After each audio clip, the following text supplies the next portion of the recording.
You're right. You said Dibbs. First Dibbs question of the day, sponsored by Trantolo and Trantolo.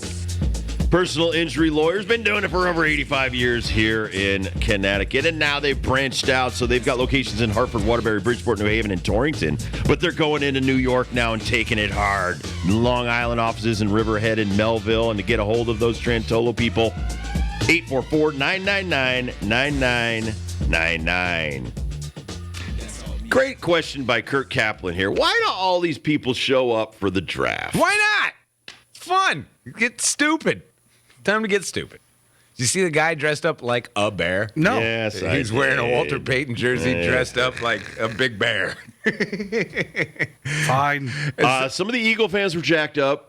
Yeah, always. Those meatheads are down there pumping iron, I guess, in Philly. I think because the Bears had number 1 and number 8, or was it 9? Number 1 and number 9 that they 2 top 10 picks, and it's in Detroit. It's really a 3-hour drive for most Chicago Bears fans. If you're in Chicago or even around the surrounding area, I think the Bears took it over a little bit last night. Now, there wasn't much Lion love because the Lions, they've been too good lately. I mean, weren't expecting to be so good and have such late picks in the draft, but J.J. McCarthy got a big ovation, obviously, from the crowd.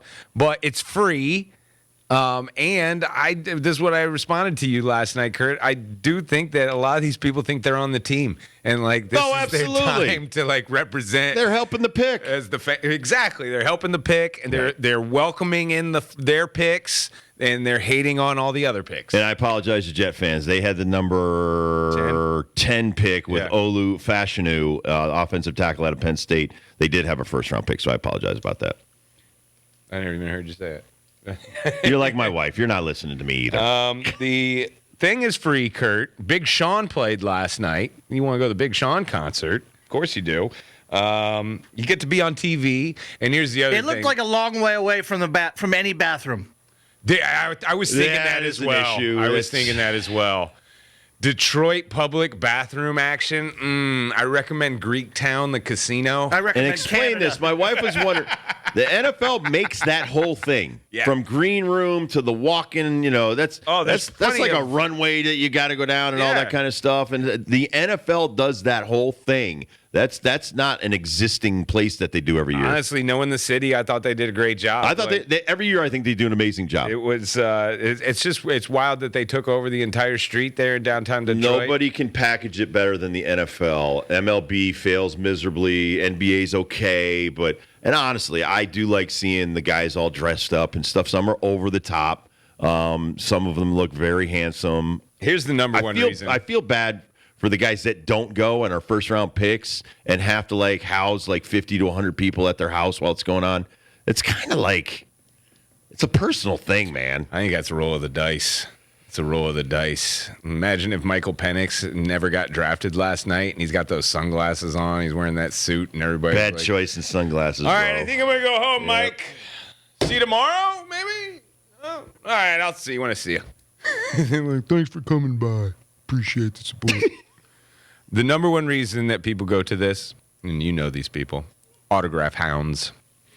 This is the time that these young rookie whippersnappers don't understand the game yet. Not yet. They don't understand that little kid is really just a pawn in the autograph game for his dad or for one of his dad's buddies. Memorabilia, bro. And that's where they can really sink their claws, pun intended with that guy dressed up like the bear, sink their claws into these rookies and get the autograph on an early situation. Agreed. We used to call them green flies. Maybe even a picture with Caleb Williams. Hey, man, you autographed my bear suit. But he was so cool, man. He was cool. He said so many nice things. Let's he said, I got to learn all my teammates' names. I want to play today. All of their families' names. And then at the end of his press conference, little hit there, he's ran back to, say, the Bears. Love it. That's the thing, man. That's what you got to do. Endear yourself to the fans, exactly. bro. That's the best way. Shota Monago. Hey, Chicago. Love him, man. I love him. Who's the dude in Toronto that learned English? I forget his that name. guy was awesome. I don't think he's on the team anymore. I know, but Learn but the fare, learn the culture. Ellie De La Cruz learned English over the offseason. Oh, yeah, huge. And that cat, and he's like, listen, I want to be able to talk to my fans and have them be able to understand them as well. Right. That dude, nothing but respect there. And I know it's English, but Caleb, California, Oklahoma, where's he from? Texas, normally, Florida? I don't know, but it's Chicago. It's its own world, man. It's its own world. You got to learn the lingo. You got to learn what team to root for. Don't be a Southsider. You got to know the pizza. You got to know the beer. And you got to know some of the phrases. Great young man. When he first got here at the Walter Camp, for people to understand, we're set up at the hotel where they're all staying. He had just flown in. All he wanted to do was get some pizza because everybody knows how big New Haven is for pizza in this country. He blew us away, man. And he came right in and did the interview first and then went and got the pizza. What a great dude. Young man. Nice to everybody. Yep. So courteous, so generous, total gentleman.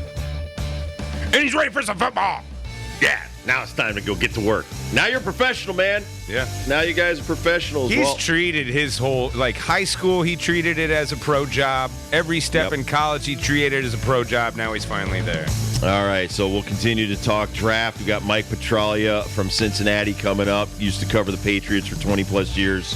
Now he's covering the Bengals, so we'll talk to him coming up in about 20, 25 minutes. But first, we're going to come back and do our favorite segment, Who We Got. Who you got?